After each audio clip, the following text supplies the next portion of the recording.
Rocket League is a game of decisions. It really doesn't matter how good your mechanics are if you're unable to make the correct decisions. That's why in today's video we'll be breaking down the keys to decision making in Rocket League to help you make a good decision as often as possible. When we talk about decision making, there are 4 questions that we want to ask ourselves. Those questions are: what is going on in the play? Where are the other players? What is most likely to happen next?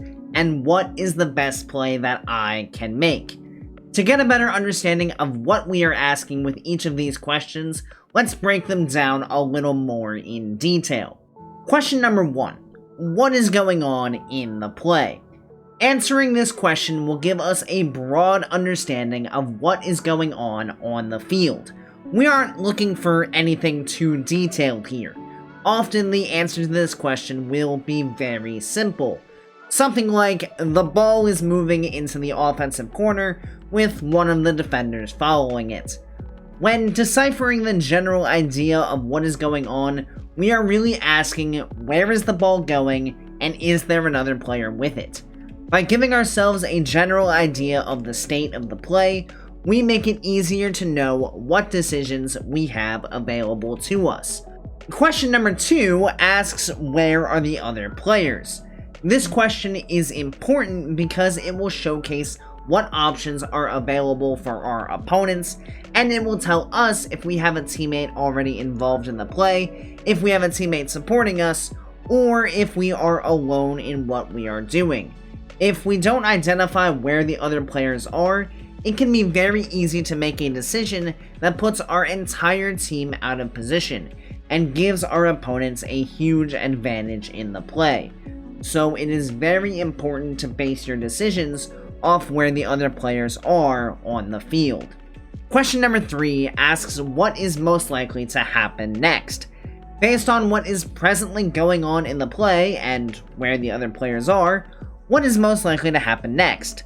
Does it look like the opponents are setting up for a passing play? Is the player on the ball setting up for a solo play? Is the ball just sitting loose in the midfield for the taking?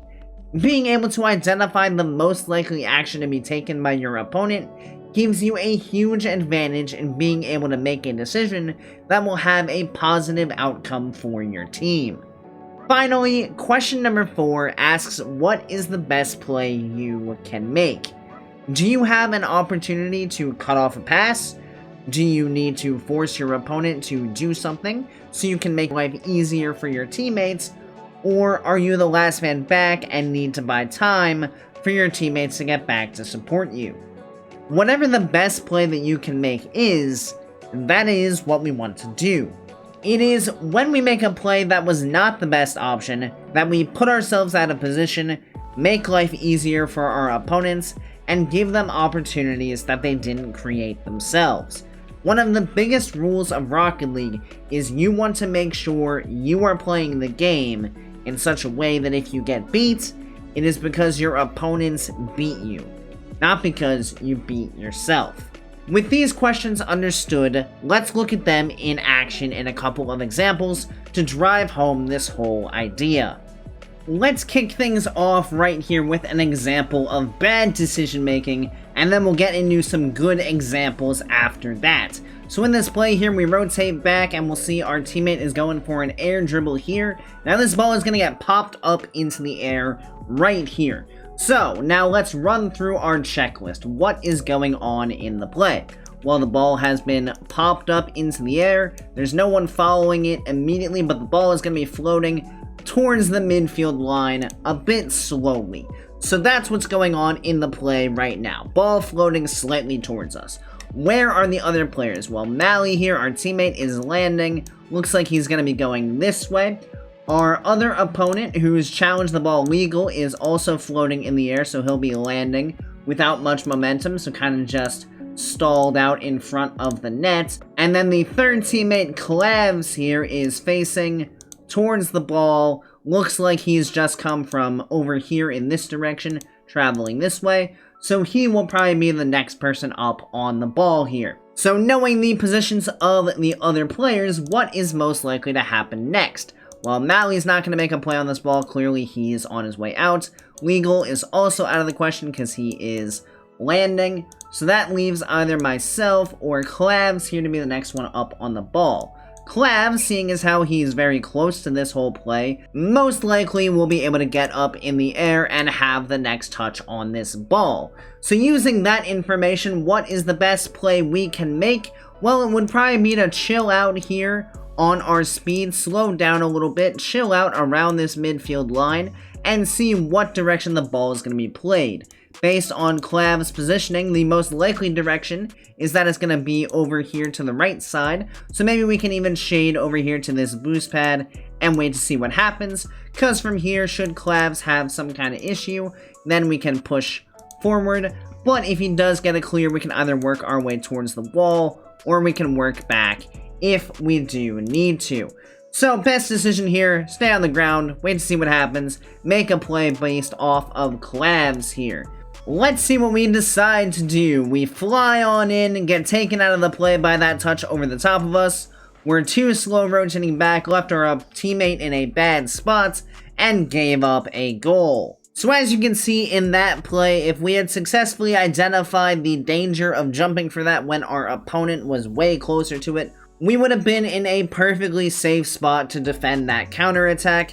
However, because we dove in, we left our teammate back by himself as he was scrambling his way back, trying to make up for our overcommitment. Now let's take a look at our first piece of good decision making here. So our teammate's dribbling this ball towards our opponent's net, going to get cut off, and we're going to be kind of just sitting out here in the midfield.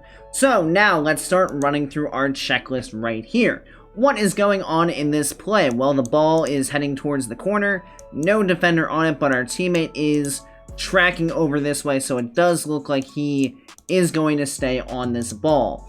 Where are the other players on the field? Teammates here in the corner, one opponent here in net, third opponent off the screen over here in this direction, rotating back.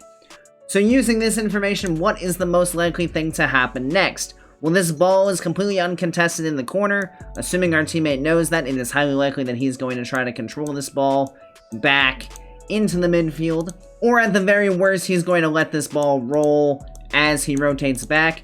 But we're going to kind of chill out here and play both options, because what is the best play we can make? Well, since we don't know exactly what our teammate's planning to do, whether he's going to stay in or rotate back, we're going to take a second here to chill in the midfield. There is absolutely no threat on this ball from our opponents as of yet, so once we see exactly what he's planning to do, we can either push into the corner to replace him on this ball, or we can push into the midfield to support him and be a passing option. So if we roll this forward just slightly, we can see, okay, he's staying on the ball.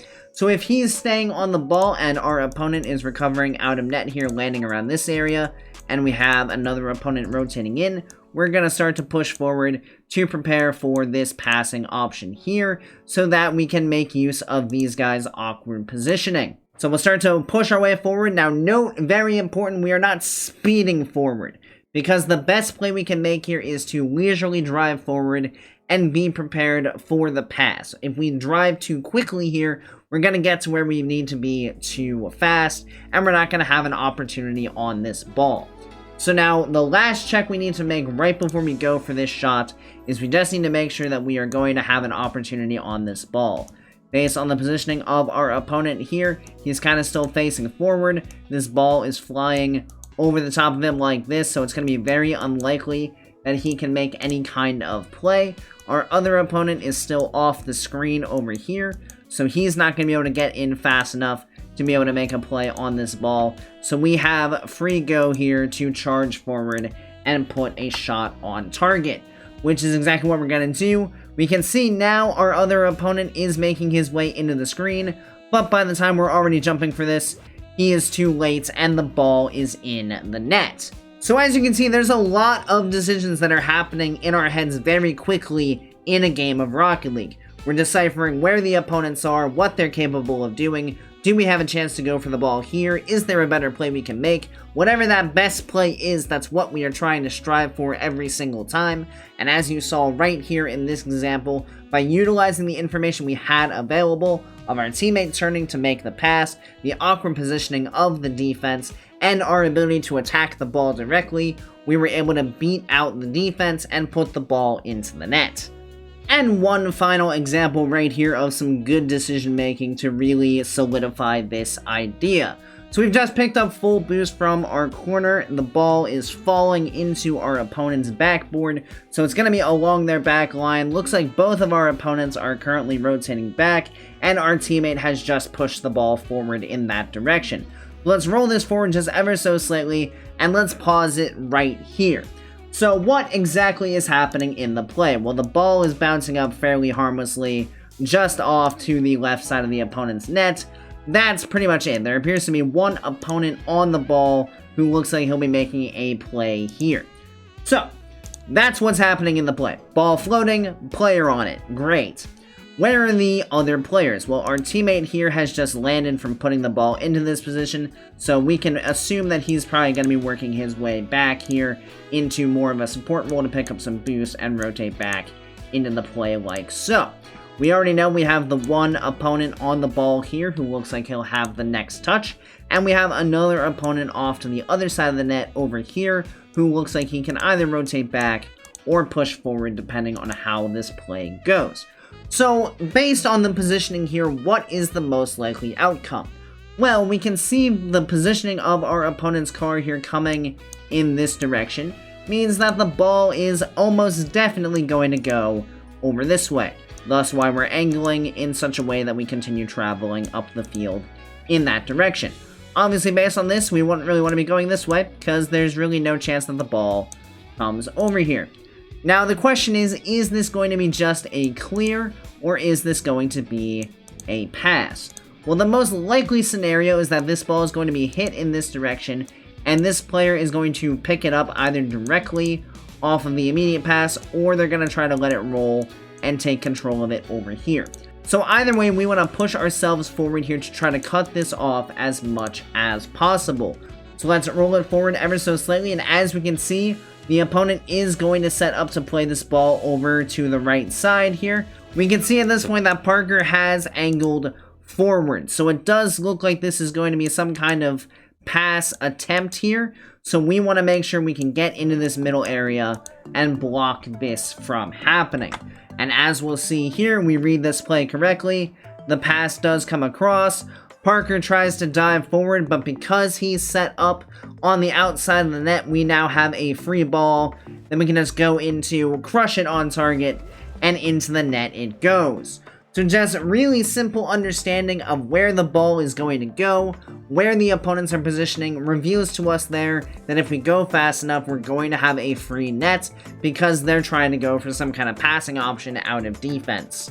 I do hope this gives you guys a good idea of all the things that go into making good decisions in Rocket League.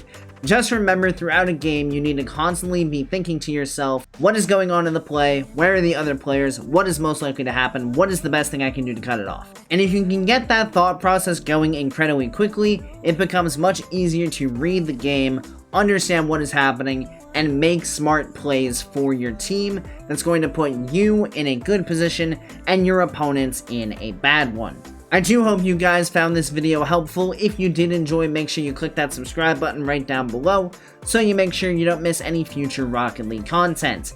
Additionally, if you'd like to be more involved in this community, please consider joining my Discord, link down in the description. So thank you everybody so much for watching. I hope you have a great rest of your day, and I'll see you next time. See you later, guys.